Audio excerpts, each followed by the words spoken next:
First of all, you know, again, you may have to tweak how you look for things. If we are specifically looking for Hamlet's issues with madness and, you know, Ophelia, who's one of the other characters, we only get one result, all right? And maybe you need more than that. So you would have to tweak it and maybe just look for the first two, but only look for Ophelia's name in the article itself. And notice that brings up more articles. Or look up for Hamlet and Ophelia both in, you know, general searches, but only look for madness in the title. You know, there's a lot of different ways you can customize this. You can tweak it. You can play with your searches. The best thing I can say is to practice, is to spend time in it. And the more you do that, the more, you know, the better you'll get at being able to find the kinds of sources that will help you out. All right? I almost asked if there were any questions. That's because I'm losing my mind. All right, so there's that. Now, your first assignment is an annotated bibliography, okay? And what that means is, let me pull up the document for that so we can look through it. An annotated bibliography, while I'm doing that, I'll show you an example. I don't know if I have one saved. We'll just bring one up.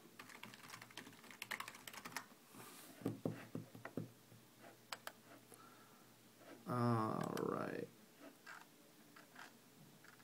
I wanted, that won't work. I want a full one. Let's look here.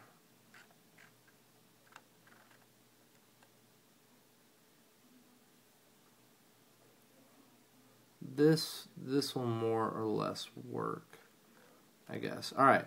What an annotated bibliography is, let me show you. Let me sign in to my account and bring it up. Wrong one.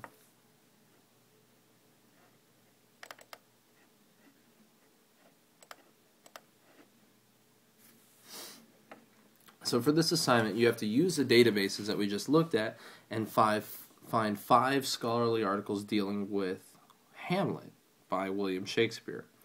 All the articles have to come, like we said, from peer-reviewed journals, and they need to have been published in the last decade.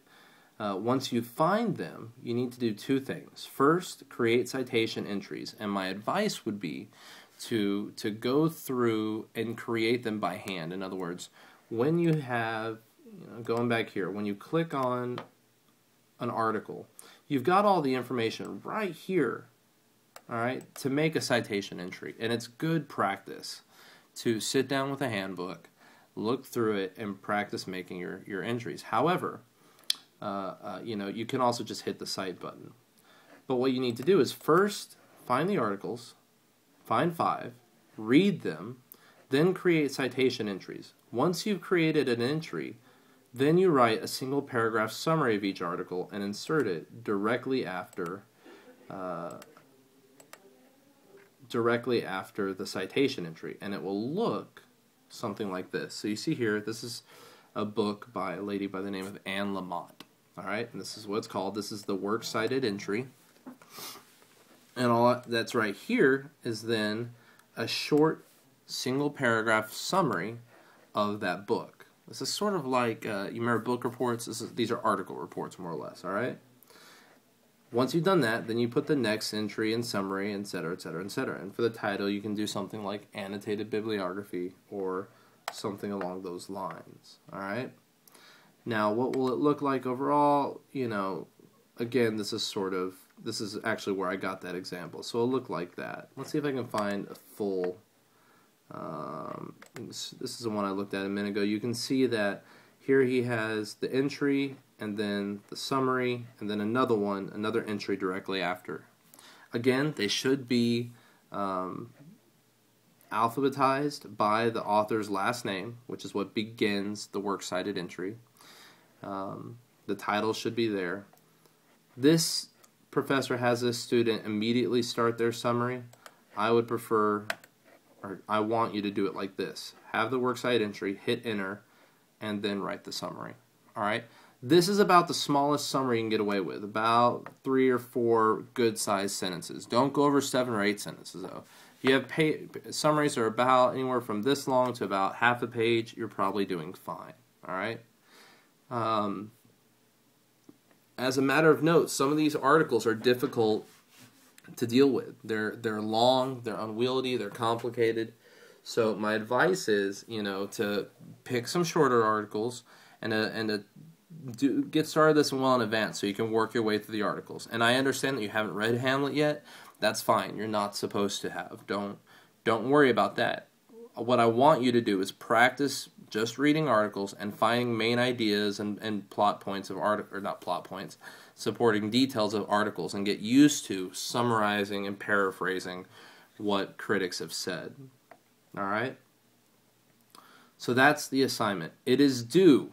Let me put the due date here for you. It is due. Actually, you know what? I'm going to bring this up and write it in really big letters. So you can pause the screen if you want to.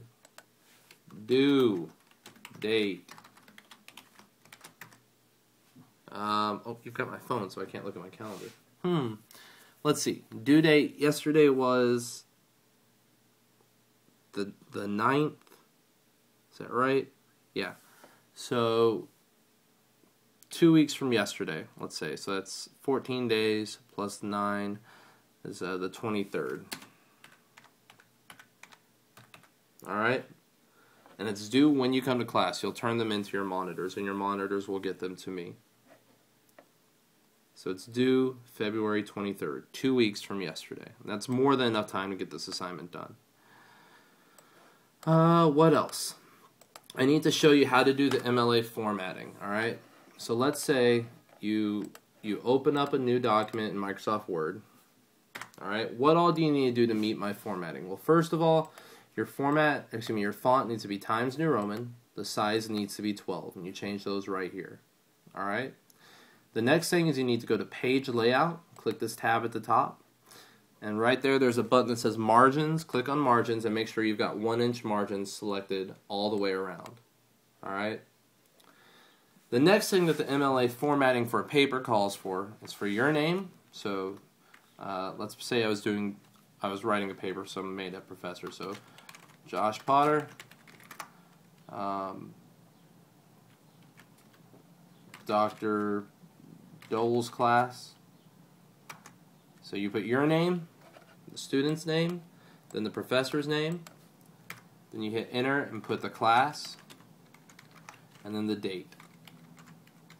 Alright, now, you're hopefully looking to say, but wait, that should be double spaced, and you're absolutely correct. There are 2 easy ways to double space, alright?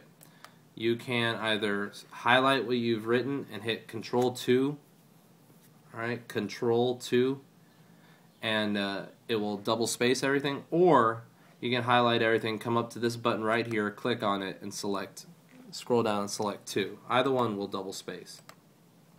The other thing I do while you're in that spacing button is to click that again and make sure that it doesn't say, well, a lot of times it'll look like this. You'll click that and it'll say remove space after paragraph. You want to select that. If you don't, it'll screw your spacing up. Alright? So your name, teacher's name, class, date. Double spaced, 1-inch margins, Times New Roman, size 12. Then go to the center and put your title.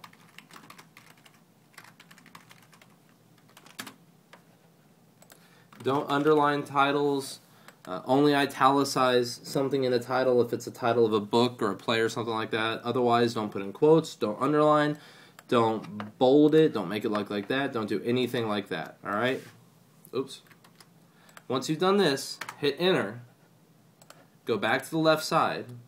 Tab over 1/2 inch. Just hit the tab button and start typing.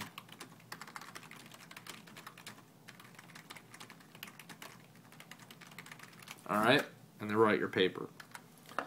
The only other thing you have to do is put your last name and page number in the upper right-hand corner. Easiest way to do that is come up to the very top of the paper and double-click, and it'll take you into the header. All right?